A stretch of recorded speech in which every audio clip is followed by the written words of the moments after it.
foremost person, I'm going to welcome Kyle Neuheimer from Oakbrook Brewing. How are you, Kyle?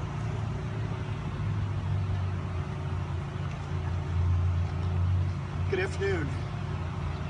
We've heard a little bit today about the importance of Frederick Lauer to the city of Reading, the importance of Frederick Lauer to the brewing industry on a national and local level.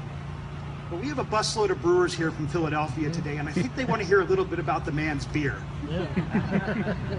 Unfortunately, a cursory view on Untappd failed to reveal anything.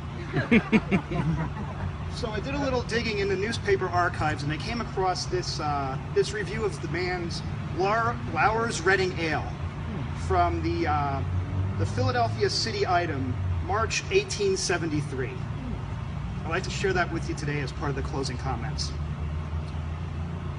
Philadelphia brewers will henceforth have to yield the palm to Mr. Frederick Lauer of Reading, Berks County, the renowned brewer for making the finest ale in the country.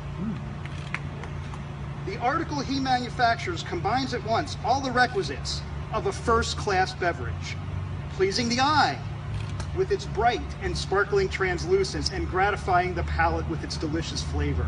It is beyond all cavil the air par excellence of America, and is certainly not surpassed, if equaled, by the celebrated brews of London and Edinburgh.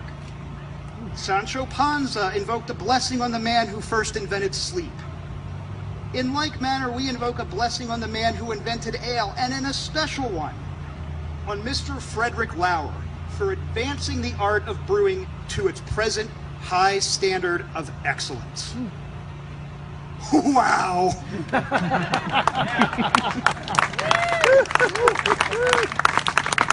recent review on an internet site for our pub reveals the following review. I didn't like the cheesecake. 1 star.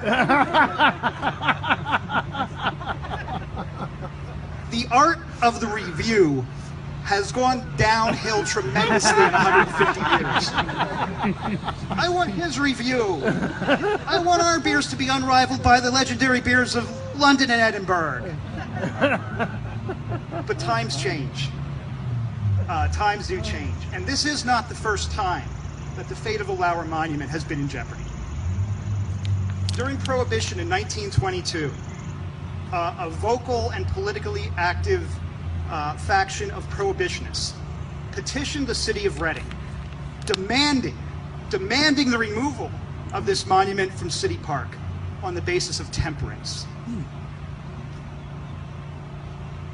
Emboldened by the ratification of the 18th Amendment and fueled by personal beliefs that Frederick Lauer, a brewer of all people, should be memorialized in this way, regardless of his civic accomplishments, was wrong.